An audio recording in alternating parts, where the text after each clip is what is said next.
Hello, Nasiru. Thank you very much for honoring my invitation. It's interesting that today, not today, but this year marks exactly 6 years when we started pursuing scholarships abroad, just to study abroad. And it's super interesting to also know that today we get to sit and have a conversation about your journey through bagging the prestigious Erasmus Mundus Scholarship.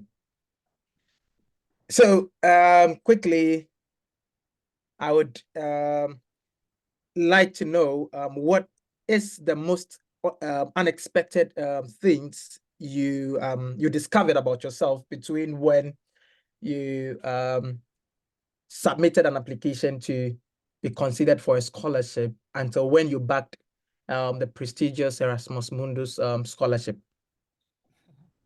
Thank you so much, Patrick. My guy, Patrick. It's been a long time, eh? My name is Nasiru Deen. I am from the Gambia. I'm a lawyer from the Gambia. I got my bachelor's in law from the Gambia.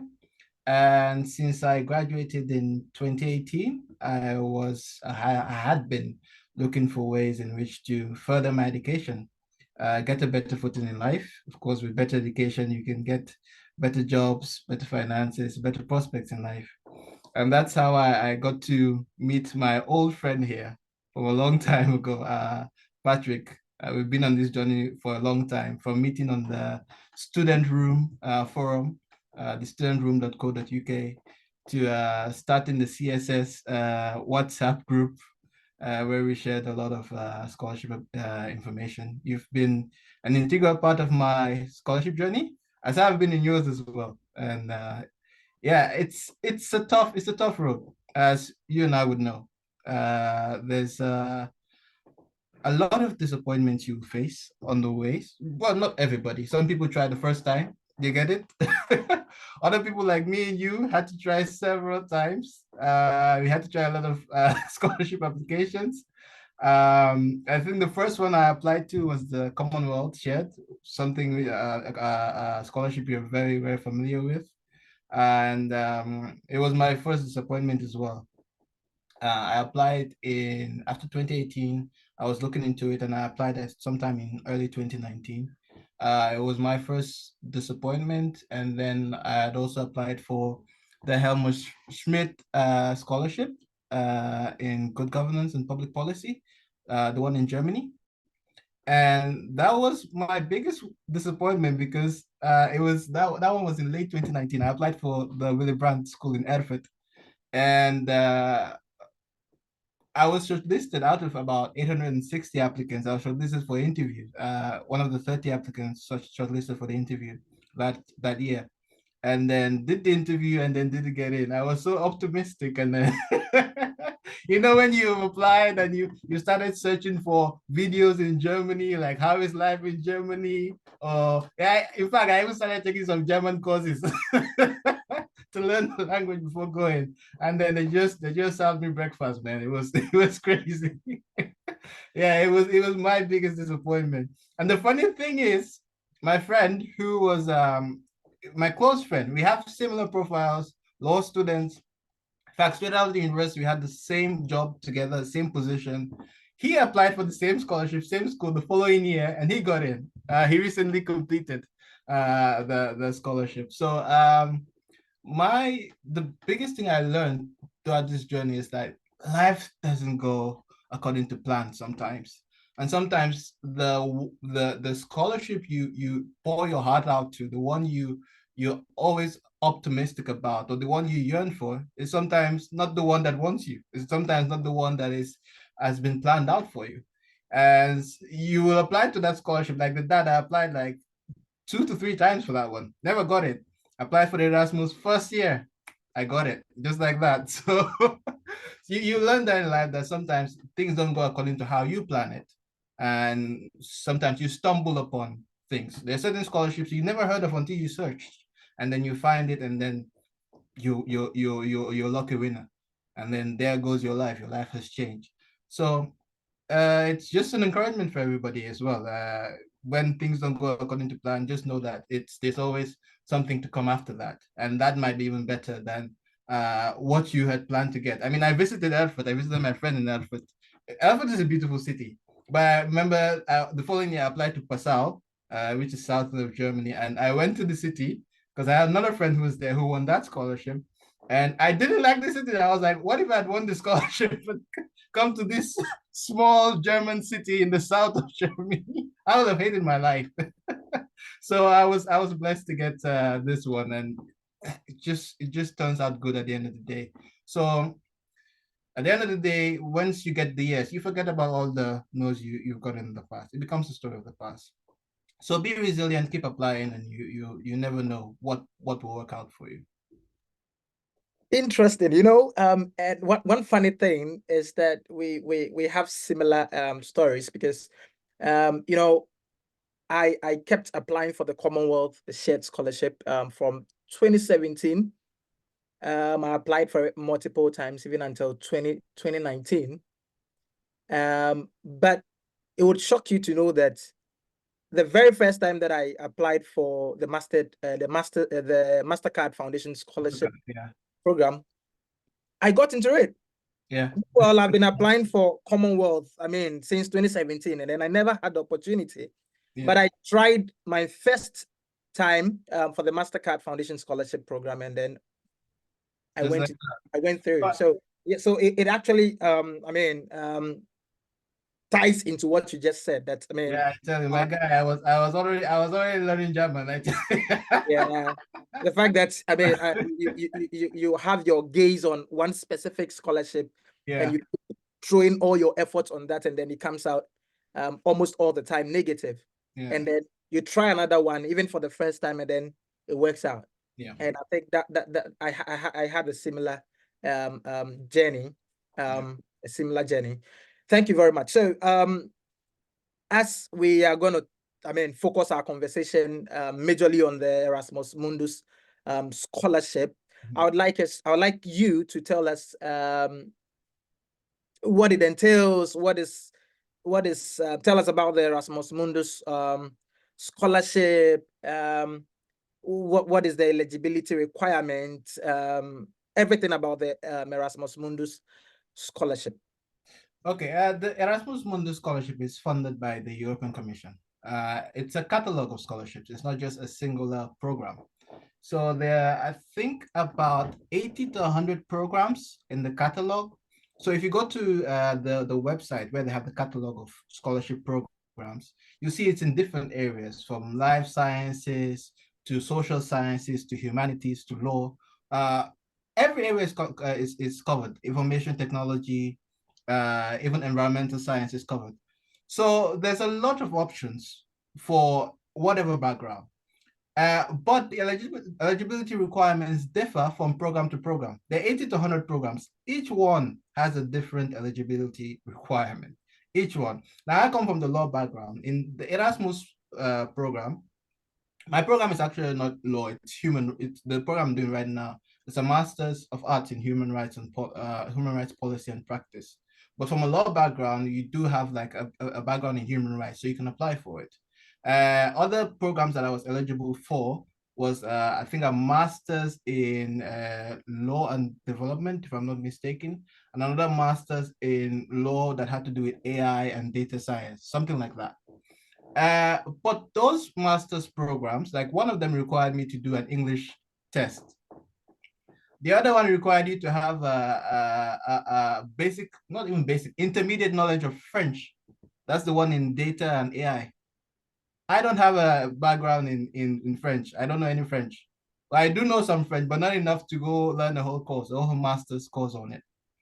So the only one that I looked at that didn't require all this, because in my program, the host university was Gothenburg, Sweden. And in Sweden, if you come from these Commonwealth countries, your English language is recognized. So number one, I didn't have to do a test. There was no other additional language requirement, like you have to learn Spanish or French, because some Erasmus programs have that. You have to have a background in French or Spanish, something like that. And because of that, it was the only Erasmus program I applied to, because I didn't want to do an English test. and I didn't have this other additional language requirements. So that's my advice to everyone is look at the program you want to study. Read the eligibility requirements properly. Go to the catalog. There's a way you can modify the search, filter the results you want. Like if you're from a law background, there's a way you can filter to get only programs that persons with a law background could apply to. And then you go through the requirements because it's different. It differs from program to program. And based on what you're willing to do, are you willing to do a test, an English test? Are you willing to learn a new language? Based on what you're willing to do will depend on the program you end up applying to.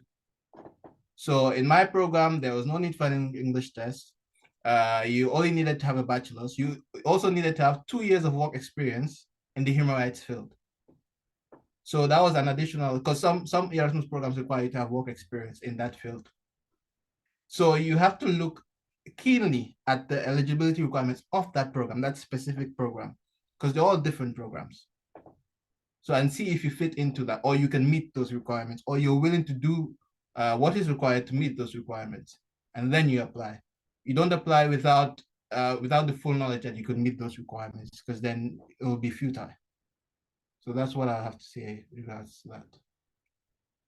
Right. Thank you very, very much. If you could walk us through your experience in with regards to how you discovered Erasmus Mundus Scholarship, way through to when you submitted your application. Okay, so back to my scholarship journey. I remember the same year you won the MasterCard to go to Paris to study, and I had also won a scholarship to study in Central European University, to do a master's in law, in comparative constitutional law. Unfortunately, that was the year of COVID. So, and there was no embassy, Australian embassy in my country, so I couldn't travel out. I couldn't even go and apply for a visa. I remember we had plans to meet up in Europe, and all the plans went up in smoke. So I did the program online, and as part of the program, I did one of my courses was in human rights. So I developed an interest in human rights. It was one of my favorite courses as part of that master's program. But having missed the opportunity to study in Europe because of COVID and some restrictions on travel for that year, that year that I did the master's program, 1 year master's program, I did it fully online. I wanted to go to Europe. I wanted to come here and experience life here, experience studies here. So I decided to look at programs wherein I could fit in, given my background. So I started searching for human rights programs. One of the programs I was looking into was human rights. So I looked online, Google search, like they always say, Google is your best friend. So, and I saw a lot of scholarships on human rights. And one of those was one provided by Erasmus Mundus, which is the one I'm doing now. I remember there was another one in the University of Padova in Italy, which I applied to. And there was another one also in Graduate Institute of Geneva, which I also applied to. They do a master's in development studies with a focus on human rights. So I wanted to do a program in human rights, given my background and given my work I'd been doing at the time. I was working for the press union in my country, and we were working to defend journalists' rights. So given that work background, I was looking for that kind of program, and that's how I stumbled onto this program. My desire to live and study in Europe because I had missed the opportunity due to COVID restrictions, and the search for a program in human rights. So that's how I stumbled upon this program. Right. Thank you very much. So were there specific qualities or skills that helped you to back the Erasmus Mundus scholarship? Would you say that I mean there were some specific skills that you possessed, right, that helped you to back the scholarship? Yes, my work experience was important because it was a massive requirement for the program I was applying to. They asked for work experience, and I had worked in the field of human rights at the time. So besides that, also being able to articulate the potential for you to address a problem in your country. remember these are scholarships. There's a lot of money involved. A scholarship could total up to 50,000 euros if you include the school fees and all of that, the living expenses. So when an organization is giving you the money, the belief is that it should be for more than you, more than yourself. It should be that you should be able to give back to the community you come from. So having the ability to identify a problem in your home country that you're going to use your studies to solve is an important part of any scholarship application, because they're not only going to give you the money for you. So being able to write a good motivation letter, I had developed experience from writing so many scholarship applications in the past and not getting them. And it's also good, I think, to have someone to look or review your essays. And I see people saying, oh, don't, well, I'm a proponent for if it comes to the point where you have to pay for a professional to review it, there's nothing wrong with it. I believe. I believe so. Because it's always good to have like a second eye look at it. You may not be able to identify the problems yourself. So being able to articulate an issue in your country that you would use the studies to address, that's an important part. And this is one of the skills you develop by making several applications. Some people could do it from the first application, just like that, but other people know. And so it's good to be able to look at what profile you have, what skills you have right now, how can these skills be built upon through the studies, and when built upon, how can these skills be transferred back to your home country or your community you want to serve.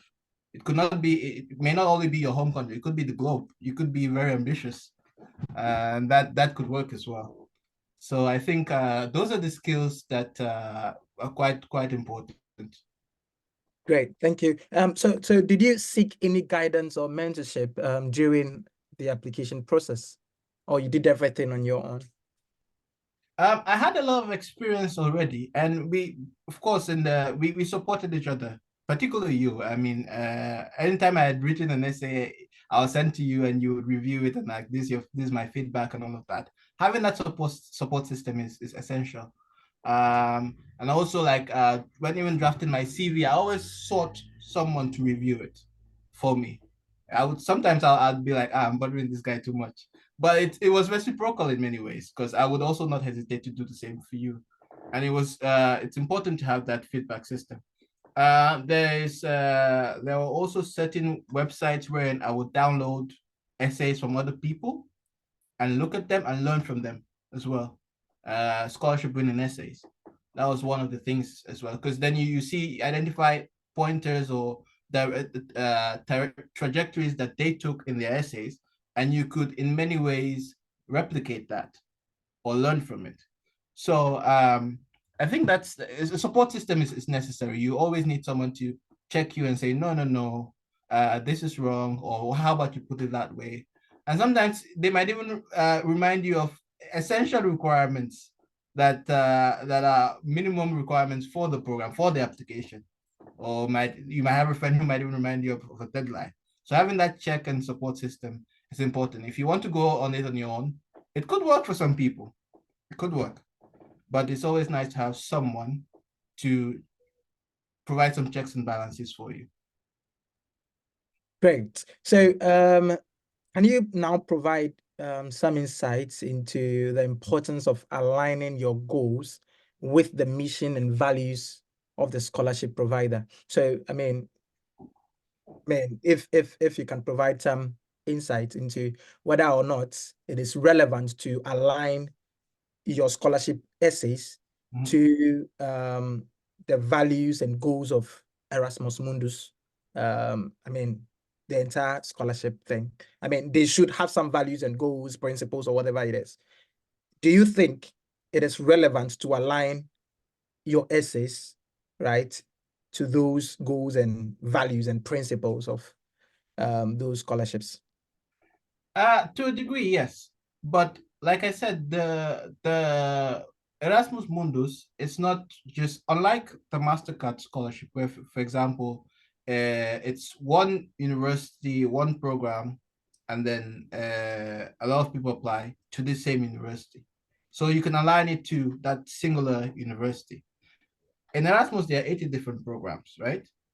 So each program might have its own goal that it's trying to achieve. So you should look at the website of that program, read the program, look at what the alumni have achieved in after post the program. Look at the goals of that specific program you're applying to, and align your motivations to that program. So it's not like the overall scholarship body, but more the program for Erasmus, because it's just too many different programs. And since you're applying to the university or the consortium of universities that are providing this program, they have a goal for that program, which may be, it may be under the umbrella of Erasmus Mundus, but there are specific goals that may be different to what Erasmus Mundus has, which are more general goals, if you get what I'm saying. So targeting to the specific, targeting your motivation to the specific goals of that specific program will be more important than just overall goal of the Erasmus Mundus. So did you do some tailoring when you were submitting your application for the Erasmus Mundus Scholarship? Did you do something like that, and how did you do that in your essay? Yes, I had to. The program, it's targeted towards professionals, and that's why one of the requirements was or early career professionals. That's why the program required a minimum of 2 years experience. And it was to help you build up on your experience, build up on your knowledge, to do some work, human rights work, back in your home country or whatever community you ended up serving. Because, of course, the Erasmus Mundus doesn't mandate, unlike the Commonwealth or the Chevening, for you to go back. But whatever community you find yourself in, you're able to contribute to the human rights development of that community. So one way you do that is identifying, like in my case, in the human rights program, a human rights problem. It could be a global problem, but I targeted it to the work I do, because then you almost seem as an expert in your work, and that this program will help you build on those expertise. So I identified a problem in my country, which I was working on press freedom issues, and I quoted empirical data like global rankings of press freedom, things like that. I cited specific cases in my country of arrest of journalists, gave data on that, like, 17 journalists were arrested in my country, 2 media houses were closed down. This is the work I've done in that area. I have advocated for this, and these are the outcomes of my work in that area. But these are the gaps. Like, I've done this. This is the problem. This is what I'm doing right now to address the problem. And this is what I'll do with the knowledge I'll get from the program. This is knowledge I want to get from the program, which will help me address the problem. So then you've now created a connecting dots. And you now see that, oh yeah, you have potential to contribute to the overall goals of the program, which is promoting human rights globally. So that was the thing. It was like tying, because I saw that work experience was an important part of the requirements. So I had that. So I had to tie in whatever motivation I had to my work, the work I was doing. So I tied that down, in addition to of course, my academic background. But if you were to read my motivation letter, 90% of it was based on the work I do, how it has been effective, what impact it has had, and how much more impact it will have if I get the scholarship.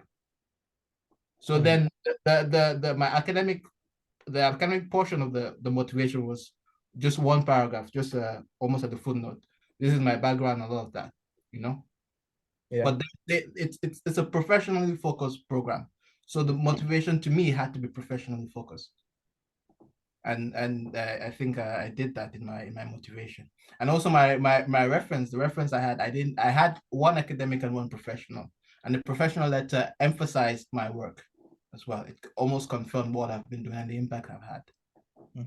Talking about references or recommendation letters, what do you think should be the ingredients of these recommendation letter that would add value, okay, to your or weight to your scholarship application?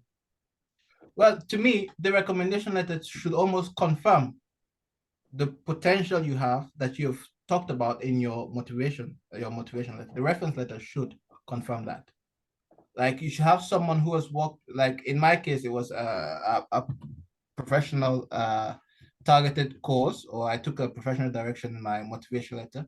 So in my reference letter, the one written to me by my work, it almost confirmed everything that I said in my motivation letter and a lot more. So that's what I say. Like when I say, oh, I've implemented this project to do this, the reference letter mentioned that briefly.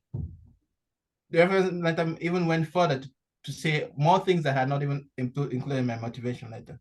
Because the motivation letter covers many aspects, and sometimes you have little room to talk more about yourself. But the reference letter is almost like not, I wouldn't say praising you, but almost like confirming your potential.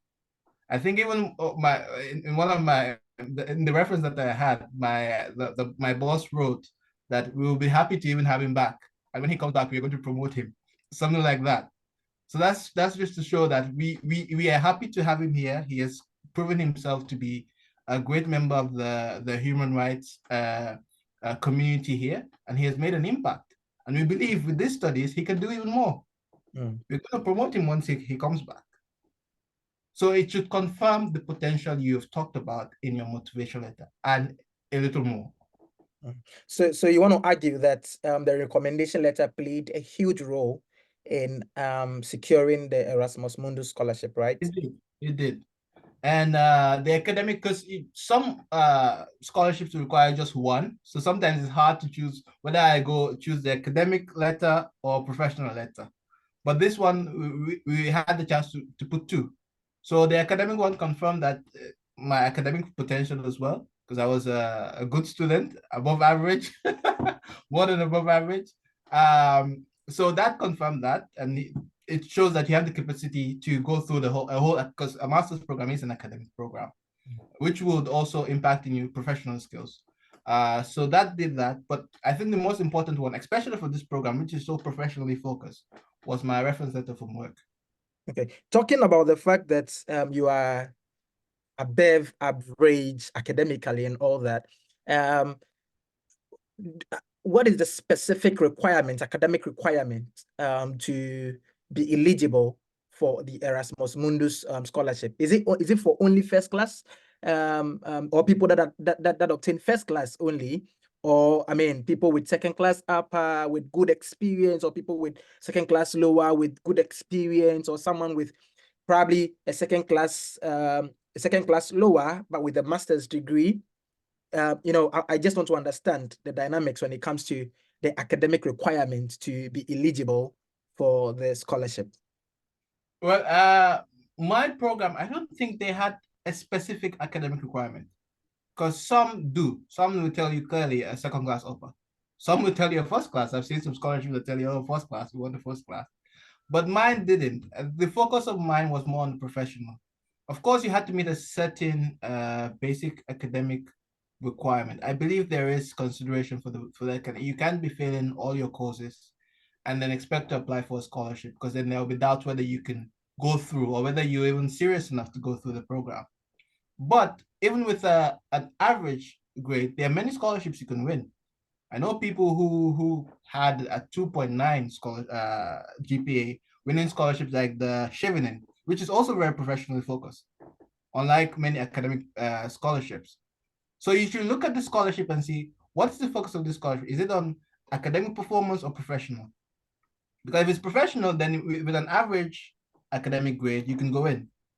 You can get a scholarship. I know people with low GPAs who get certain scholarships, and most of the time they're more professionally focused.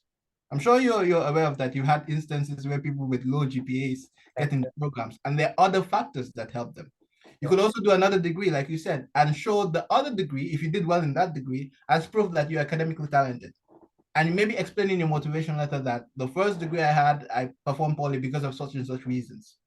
And this new degree that I have shows that I can cope academically.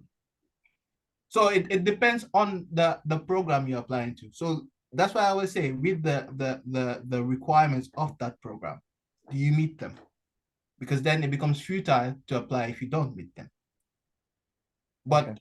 with a low GPA, don't give up. You can always find, there's always scholarships available for people who just have an above average performance.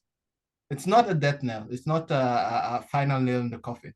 There's always ways to present a great profile, but even without a good academic performance. And it depends on the scholarship as well. Look for a scholarship that suits your profile. Yeah, but then given that we are talking about Erasmus Mundus scholarship, what is the minimum academic requirement? Like I said, there are 80 different programs in the Erasmus Mundus. I wouldn't know what's the academic requirement for all 80 of them.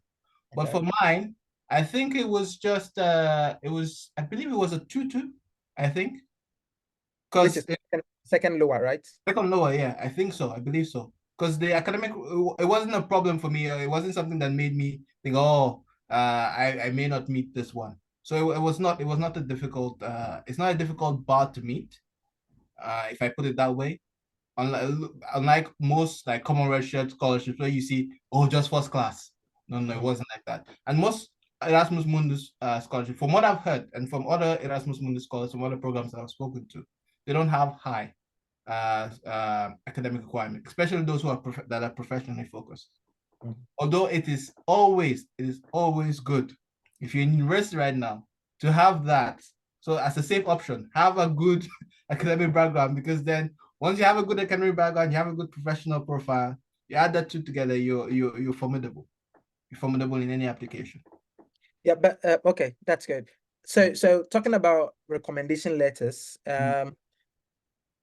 I would like to know, so does who is recommending you make any huge impact or have any huge impact on whether or not you get selected? Who, I mean, you mean like the profile of the person? Exactly, the profile of the person, whether this person is an assistant professor, a full professor, a CEO, or whatever it is. Does that have any impact on your on the value of the recommendation letter? In my case, I would say the person who wrote the recommendation letter for me was my program manager at the GPU. He was almost like second in command. But it was a small organization. It's an organization of 13 people. Okay. So it's just I think someone who has worked with you and in a supervisory capacity. In academia, I think it will be a lecturer or professor, anyone who has supervised your work, I believe. In my, it's hard to say because in my case, my academic reference came from the dean of the Faculty of Law. So I don't know if that played a part because of his position.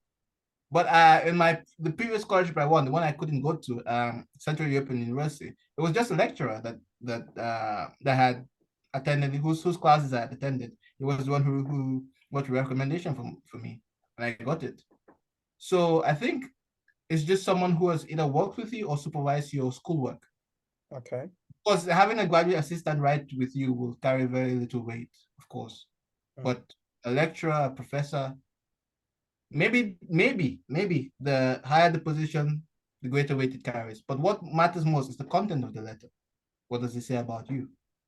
You can have it from the dean or the provost or vice chancellor, but if the content is in where if he just says, "Oh, I recommend this person, he's a good student," come on now, it would have been better you get it from a lecturer.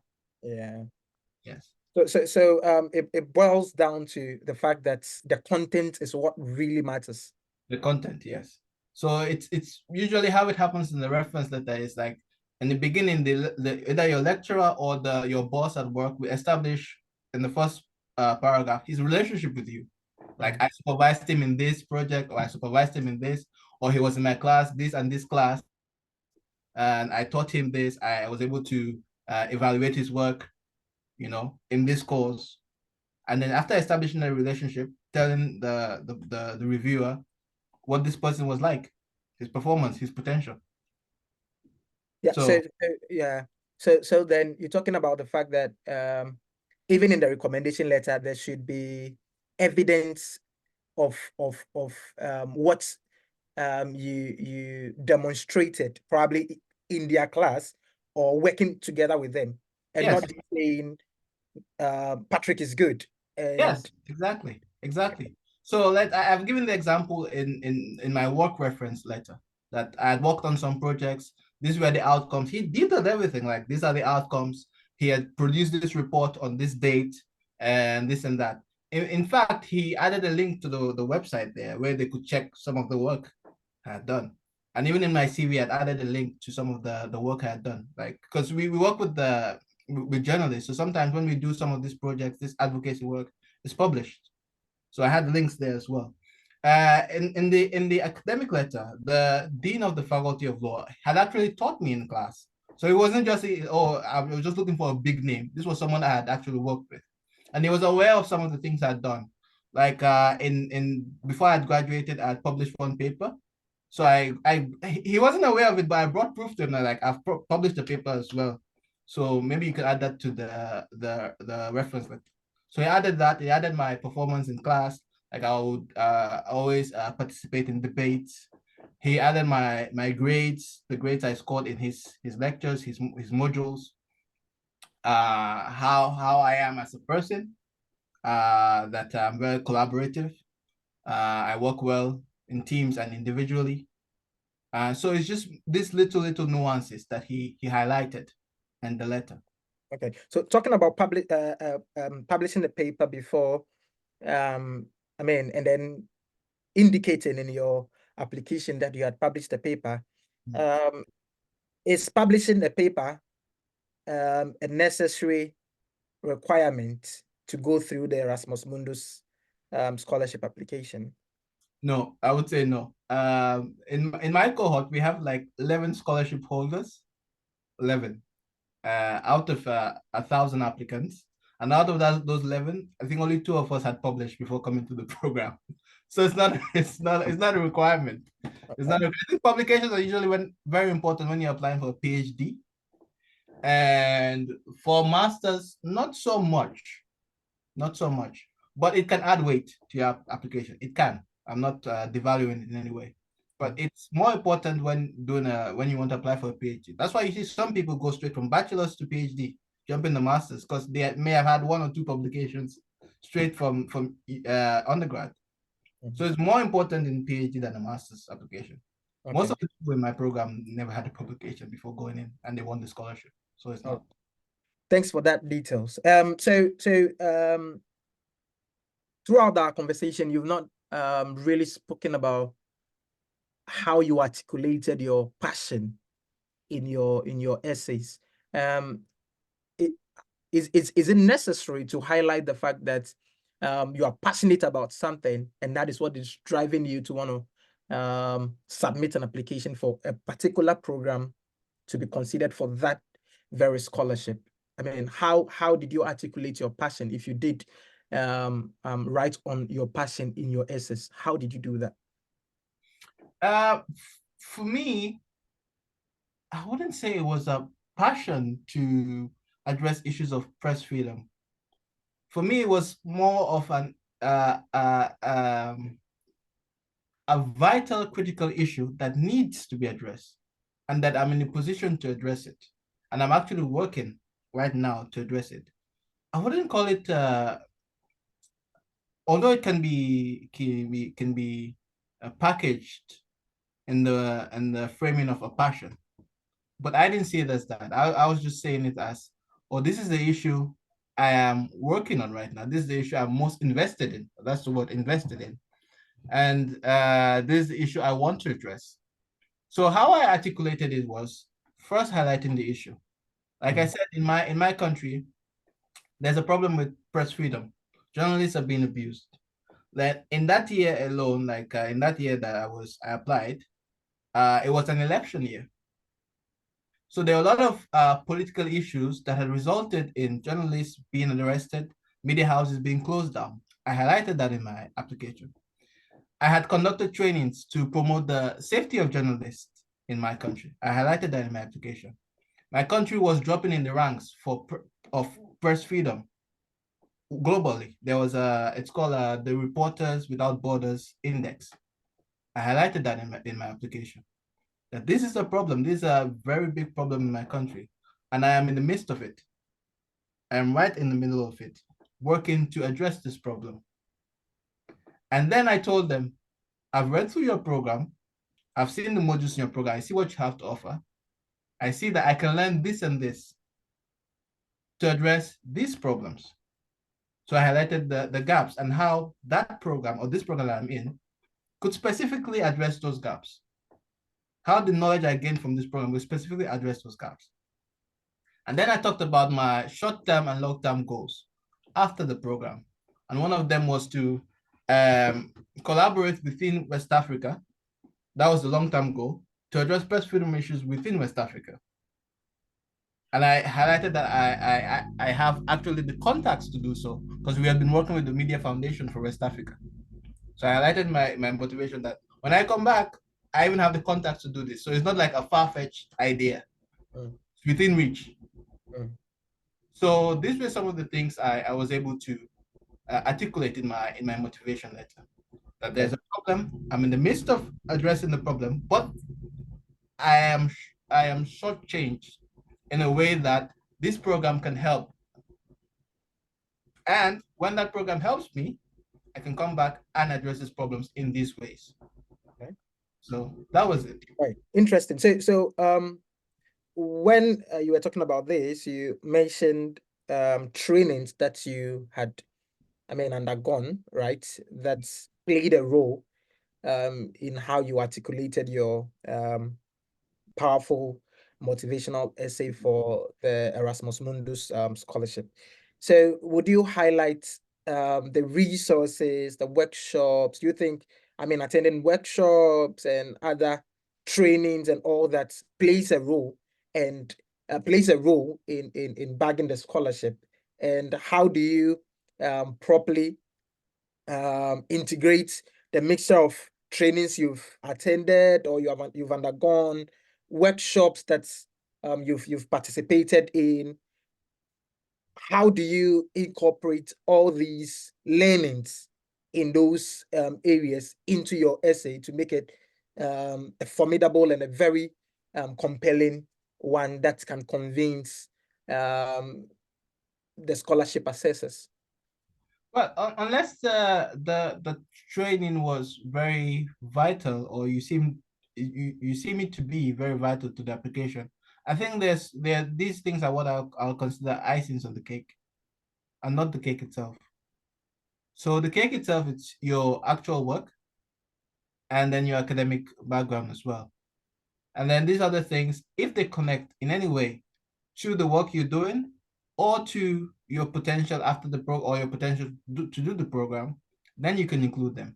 Let's say, for example, if you're not from a law background, you're not from a political science background. Let's say you have a mathematician's background, something like that.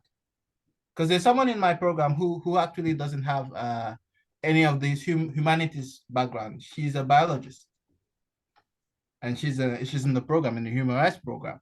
So for someone like that, you can highlight, well, I've done trainings on human rights. I've done trainings here and there, because you don't have the actual background. So then that becomes a core part of your application, because now you don't have the main things that could give you a foothold in your application. Because that's when it becomes very, very important. If not, then they're just icings on the cake. So then it means that even online programs, taking online short courses and all that, to really firm your portfolio, so that when you're making arguments, you can refer to those online programs or courses that you have taken, just to say that, look, I don't have a background in this very program.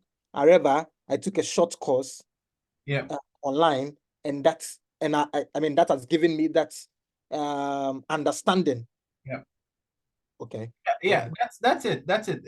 It becomes important when you don't have like a foundation in it, or in a foundation that will help you meet the minimum requirements, or like the minimum background requirements for that program. Okay. If not, for me, they're just icings on the cake. Okay, right. So there are some questions in the chat. Someone wants to know if there's a fee attached to applying for the Erasmus Mundus Scholarship. No, there's not. Not to my knowledge. For the scholarship, no. But there are some programs. For example, in my program, the year I was applying, the host university is in Gothenburg in Sweden. And in Sweden, to make an application on that, they have like a uniform website they use. It's like it's nationally used. It's like they have one in the UK as well. Forgot the name of it. But it's called study admissions or something like that, did I see? And in order to be able to upload, you have to pay an application fee for that website. However, in the year we were applying, it was waived for us. We were supposed to pay something like 900 krona, but it was waived. So whilst the scholarship itself does not have an application fee, depending on the university you're applying to, they might ask you for an application fee for the admission application. Yeah. Okay. So that's the thing. Okay. So someone also wants to know whether you would have to gain admissions, like admission to a university before you can apply for the scholarship. No. Well, basically you have to gain admission, but you can apply to just the scholarship itself. You don't have to make like double applications. So when you apply, you make a singular application, and it will be both for admission and scholarships. That's the point I'm trying to make. So I remember when I was applying for this program, in the scholarship application form, there was an option where you could say, if I don't get a scholarship, don't consider me for admission. Or like, because some people become self-paying students if they don't get the scholarship. So they'll give them admission, but not the scholarship. So there, I remember you had the option to choose whether you wanted to be considered for admission if you were not getting the scholarship. And I said no. So I remember when I got a letter or an email sometime in April 2022 that, oh, you got admission to the university. I'm like, oh, just admission, no scholarship. Same old, same old. But I'm like, wait. I told them that don't consider me for admission if you're not going to give me the scholarship. So I was like, but I've not received any scholarship letter yet. So, but the following day, I emailed them, and then the following day, they sent me the scholarship award. They were like, yeah, you got the scholarship as well. So that's it. It's a single application, but if you don't get the scholarship, they might offer you admission, and sometimes you won't even get admission. So, from my experience, yeah. Great. So at the early stages of our conversation, you talked about the fact that you applied for several scholarships prior to the year that you backed the Erasmus Mundus scholarship. So what did you do differently, if you can tell us? Give us 3 key things that you did differently that helped you to secure the Erasmus Mundus scholarship. And then finally, give your advice as to yeah, I mean, anything that you have to say to advise my cherished followers and subscribers what they can also do to yeah, I mean, increase their chances of bagging the Erasmus Mundus scholarship.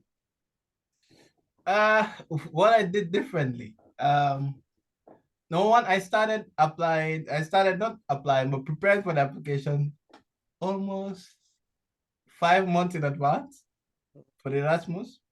I remember I just completed the master's at Central European University online, of course. I just been submitted my thesis, got my marks. And I'm like, I graduated, and it felt like nothing. Like, I'm here in Gambia. I mean, I completed the whole master's program online in Gambia when I should have been in Europe. So it was just that slap on the wrist that, man, I'm still here, after completing the master's program. So like I told you, I started searching, and then when I found this, I met all the profile, the minimum requirements for it. So I started preparing. I remember I sent you a draft, like the opening date for the scholarship was October 1st. I remember that, 2021. And I started writing the motivation letter from June, when I had just completed the first master's in Central European University. I remember I sent you a draft by July or something, and then you go back to me and we worked on it till September when I was fully confident that this motivation letter, this one, if I don't get it, then it means God is not for me. I had worked on that motivation letter for about 3 months. I worked on that. I had asked my boss for a reference letter in advance. He wrote one. I told him this is not good enough. I'm like, guy, this is not good enough. And he was like, what do you want me to put? Then I highlighted things. I told him, this is what I've done. You know me, put it there. So it was giving myself enough time to prepare all the documents. That was the biggest thing for me. And getting support from my boss was very, very nice. Because one of the big things in scholarship, especially when you're making several applications, is going to ask for reference letters. It's annoying for them and even for you because you're like, oh, I'm disturbing this person. But sometimes you have to do it. And having nice lecturers who are willing to always provide you one. Because even in the time I applied for the Erasmus, the lecturer who used to provide me reference letters, he told me, guy, how many times now? You know? So then that was when I decided to go to the dean. Like I was, I was out at my wit's end now. I was like, because he was frustrated now. So I went to the dean and I had to tell him, this is what I've done. Remember me, because I didn't have as close a relationship with the dean of the faculty. He's up there now. He doesn't talk to students a lot, even though I had done one or two classes with him. But he's not the kind to have a lot of relationship with students, unlike that my lecturer. So being pushed, I had to go to him, and he was willing to provide me one. So sometimes even the people who you don't expect to, provide you, they'll provide you. So having that support from my dean, from my boss, and having to prepare the documents in advance was important. I always spoke of like support, having to review the essays over and over again until you're fully confident in it. And even not only you, the person reviewed is confident in you. Mm-hmm. Get it. And sometimes you could have the best essay and sometimes you don't even get it. I mean, we have experiences like that. But giving yourself time to prepare is important. Giving yourself a lot of time to prepare is important. Because then you put your best foot forward. And even if you don't get it, you know that I have worked hard for it. And you can build up on that. Yes. Right. So to finalize everything and close down our conversation, what advice would you give to, you've told us the biggest things you did, right? That helped you. What advice would you give to people that are applying or that are wishing to apply for the Erasmus Mundus Scholarship, just so that they can ace it? The biggest advice would be apply for a program that fits your profile or you think your profile can fit into. Look at the scholarship requirements, the basic requirements for that program. Can you meet them? That's the starting point. So you've seen a program. The program is in data science. You have a background for that. You don't just apply because it's a scholarship. You have the profile that fits into that. Don't just throw yourself there because, oh, it's a scholarship. Let me just try now. No. Do you have the foundation for that? Can you argue? Sometimes you don't have the foundation, but like you said, you've done some courses. Can you argue that you can do the program? And then once that's the point of departure, then you look at the program requirements. Can I meet them? Or am I willing to do the things required to meet them? And then from there, you give yourself enough time to apply for the program. Enough time to draft a good motivation letter. The motivation letter is very important. We were told when we came for the scholarship that the motivation letter is one of the most important things in your application. It's what moves the reviewer. He reviews the motivation letter, he sees it, then he considers all other things. So write a good motivation letter. Make sure your reference letters are good ones, good to great ones, so they can support your application.